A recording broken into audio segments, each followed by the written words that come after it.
বলো কি বাজার করতে হবে? ব্যাগটা দাও দেখি। আনবে তো 4টে পটল আর ঢেঁড়স। এই খেয়ে মুখে চড়া পড়ে গেল। আমার চাই, তাতে এর থেকে বেশি তো সম্ভব নয়। মাছও তো যখন যেরকম পারি আনি। আনো তো ওই চুনো মাছ। আমার যা সামর্থ্য তাই তো আনবো নাকি? তোমার রোজগারের বেশিরভাগ টাকা তো চলে যায় তোমার ওই হাড় জিরজিরে রুগ্ন বাবার ওষুধের পেছনে। যত সব, বুড়ো মরেও না, হাড় মাছ জ্বালিয়ে খেলে একেবারে। মা মনে হয় আজও তোমার উপর রেগে আছে দাদু। তাই বুঝি? তুমি ওসবে কান দিও না দিদি ভাই। তুমি ভালো করে মন দিয়ে পড়াশুনো করো। তোমাকে যে অনেক বড় হতে হবে দিদি ভাই। তোমাকে মা বকলে আমার ভালো লাগে না দাদু, কষ্ট হয়। না না, মন খারাপ করে না দিদি ভাই। মা তো আমাকে এমনি বকে, আমি কথা শুনি না কি না, তাই। আমি তোমাকে কখনো বকবো না দাদু। চুপ চুপ, বাবা শুনতে পাবেন যে, ভিতরে রয়েছে। আর এসব কি বলছো কি তুমি? বাবা অসুস্থ, তার জন্য ডাক্তার, ওষুধ এসব তো লাগবেই। সেই কথাই তো বলছি, তোমার ওই রুগ্ন বাবা কোনো দিন সুস্থ হবে না। শুধু শুধু আমাদের একটারই টাকা খরচ। ছি ছি, এসব কি বলছো তুমি?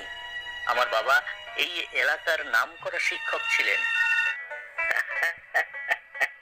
আমার সোনা দিদি ভাই, নাও পড়াটা করে নাও তো দেখি এবারে তাড়াতাড়ি। আমার বাবার দায়িত্ব কি পাড়ার লোকে নেবে? আমাকেই তো নিতে হবে। হ্যাঁ নাও, তাই নাও। আমি আর কিচ্ছুটি পারবো না, এই বলে দিলাম। জানো দাদু, স্কুলে সবাই এক ডাকে তোমাকে চেনে। সব স্যারেরা আমার থেকে তোমার খোঁজ নেয়। আমিও বড় হয়ে তোমার মতো হব দাদু। তুমি আমার থেকেও অনেক বড় হবে আমার সোনা দিদি ভাই। এ কি মাস্টার মশাই, এই শরীরে আবার আপনি এলেন কেন? আমাকে বললেই তো আমি সব জিনিস বাড়িতে পৌঁছে দিয়ে আসতাম। না গো, সারাদিন তো বাড়িতেই থাকি। একটু হাঁটাহাঁটি করলে শরীর ভালো থাকে। না মাস্টার মশাই, আপনার বৌমার স্বভাব তো জানি, যা মুখরা, তার থেকে বাঁচতেই আপনি বেরিয়ে পড়েন মাঝে মধ্যে। তবে আপনার শরীর তো ভালো না, রাস্তার মধ্যে শরীর টরীর খারাপ হলে তখন?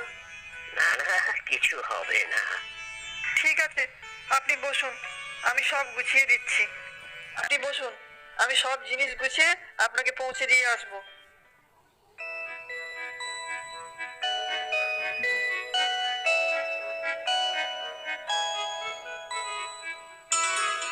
ভালো করে পড়াশোনা করছো তো? সামনেই তোমার পরীক্ষা না? হ্যাঁ, দাদু আমাকে সব বিষয় ভালো করে পড়িয়ে দিয়েছে। আচ্ছা,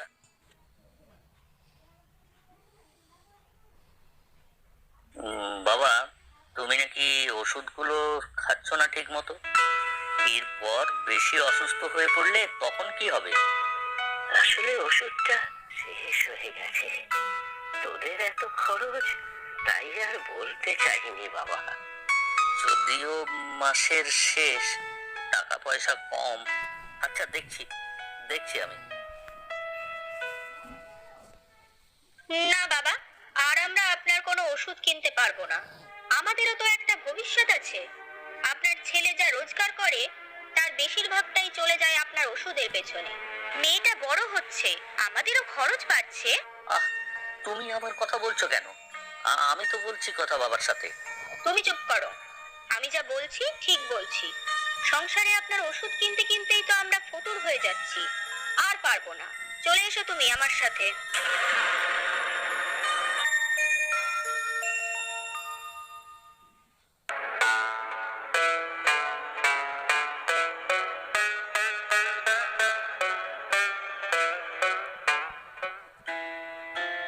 ও দাদু, বলি শরীর খারাপ নাকি? এ বুড়োটা কে রে কালু? এই অঞ্চলে তো কোনোদিন দেখেছি বলে মনে হয় না। কি জানি, সকাল থেকেই দেখছি এখানে বসে আছে। চেহারার অবস্থা দেখছেন না? শরীর অসুস্থ বলেই তো মনে হয়।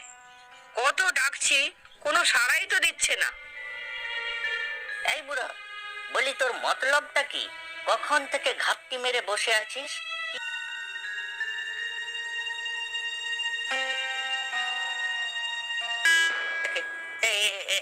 এই বুড়ো, করছিস কি?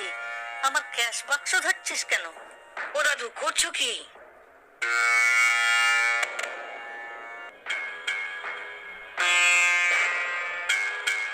এই কি নিলি? বার কর বলছি।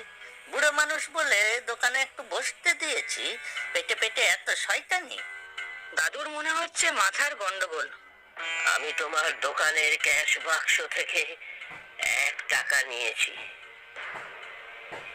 এবার তোমরা পুলিশ ডাকো, আমি এইখানেই বসলাম, কোথাও পালাবো না। হ্যাঁ, তাই ডাকবো। এই যে দিনে দুপুরে ডাকাতি, ইস, এরপরে আরো কত কি দেখতে হবে কে জানে। এই কালু, পুলিশে খবর দে। এই যাই। কি ব্যাপারটা? কি এত চিৎকার কিসের? স্যার দেখুন না, একটা বুড়ো চুরি করে ধরা পড়েছে। 1 টাকা চুরি করে বসেছিল স্বেচ্ছায়, তারপর ধরা দিয়েছে। নিশ্চয়ই এর পেছনে কোনো বড় মতলব আছে। হতেই পারে। কোথায় সে? ওই তো বাইরের বেঞ্চে বসে আছে। নিয়ে এসো ভিতরে।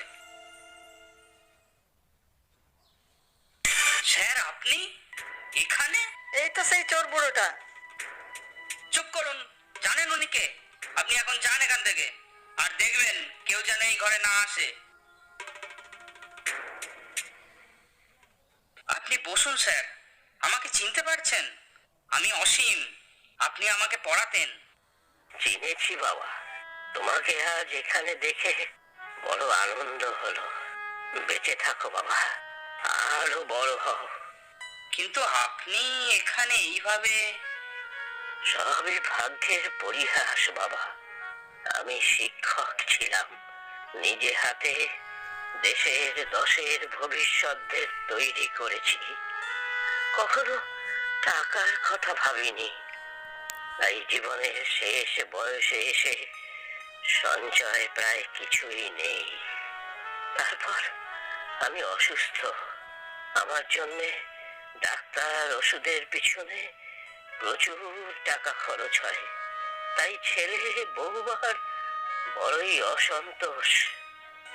তাই ভাবলাম, একবার যদি জেলে ঢুকতে পারি তাহলে চিকিৎসার জন্য ভাবতে হবে না। অসুস্থ জেলের কয়েদিদের তো বিনামূল্যে চিকিৎসা হয়, তাই বাধ্য হয়ে চুরি করলাম। ছি ছি ছি, আমরা কত ছেলে মেয়ে আপনার কাছে বিনামূল্যে পড়েছি, আর আজ কিনা আপনার চিকিৎসার জন্য আপনাকে? আমাকে কবে আদালতে তোলা হবে? আপনি কি বলছেন স্যার? আপনি আদালতে যাবেন না, আপনি আমার সাথে আমার বাড়ি যাবেন, আমার কাছে থাকবেন। কোনো কিন্তু নয়, আমি জেলেই যেতে চাই। ঠিক আছে স্যার, আমি চেষ্টা করব আপনার জন্য যেন সুচিকিৎসার ব্যবস্থা করা হয়।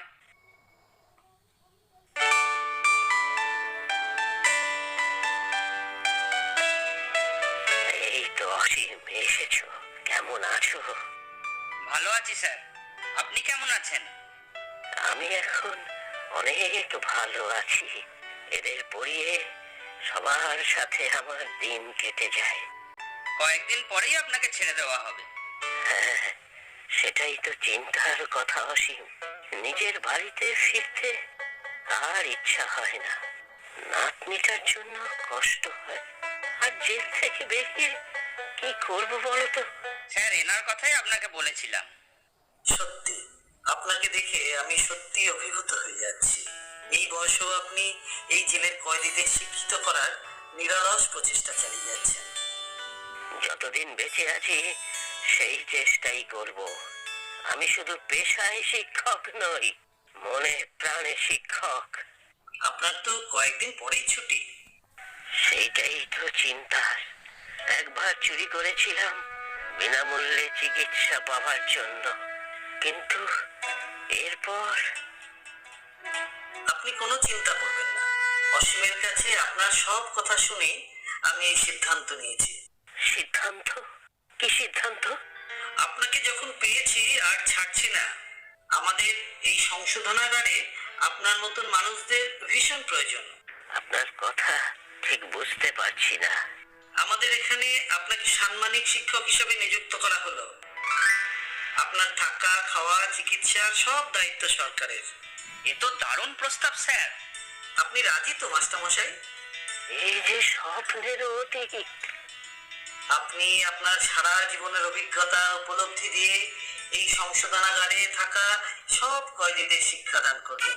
তবেই তো তারা পরবর্তী জীবনে নিজেদের প্রকৃত মানুষ হিসাবে গড়ে তুলতে পারবে। স্যার, আপনার ছেলে? না অসীম, আমি আর তাদের কারো সাথেই যোগাযোগ রাখতে চাই না। শুধু আমার নাতনিটার সাথে মাঝে মাঝে যোগাযোগ যদি করতে পারি ভালো লাগবে। সে হয়ে যাবে। তাহলে সেই কথাই রইল। আজ আমি আসি।